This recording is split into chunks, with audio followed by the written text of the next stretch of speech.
Amas Darbhanga four line निर्माण के तीसरे चरण को मिली मंजूरी। आमस से पटना समस्तीपुर होते हुए दरभंगा तक जाएगी सड़क।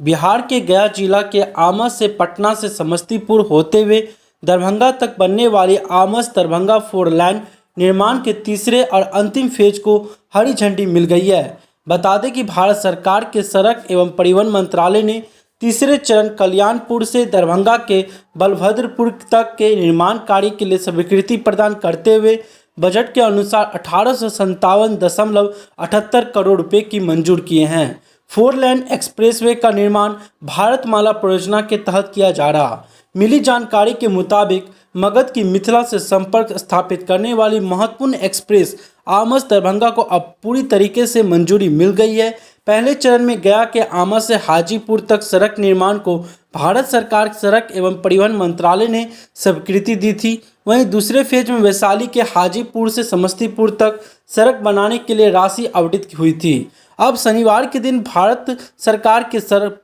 परिवहन मंत्रालय ने तीसरे चरण में समस्तीपुर के कल्याणपुर से दरभंगा के बलभद्रपुर तक सड़क निर्माण पर मुहर लगा दी है। सड़क परिवहन एवं राजमार्ग मंत्री नितिन गडकरी ने ट्वीट कर यह जानकारी दी है। गडकरी ने अपने ट्वीट पर लिखा है कि बिहार के वैशाली और समस्तीपुर जिला में भारतमाला परियोजना के तहत ग्राम कल्याणपुर से बलभद्रपुर तक आमस दरभंगा तीसरे चरण four lane express controlled greenfield highway national highway 119D के निर्माण के लिए 1857 करोड़ बजट के साथ स्वीकृति प्रदान की गई है। बता दें कि इस एक्सप्रेसवे के निर्माण हो जाने के बाद समस्तीपुर के लोग मात्र 1.5 घंटे में राजधानी पटना पहुंच जाएंगे। उत्तर एवं दक्षिण बिहार को जोड़ने वाला यह एक्सप्रेस पर कई मायनों में महत्वपूर्ण है। तीसरे चरण के निर्माण के लिए जमीन अधिग्रहण का कार्य पूर्ण हो चुका है। कुछ जमीन मालिकों को मुआवजा दिया जाना है, जिसको लेकर कवायद शुरू है। तो दोस्तों, देखने वाली बात होगी यह नई सौगात कब तक मिल जाती है बिहार वासियों को।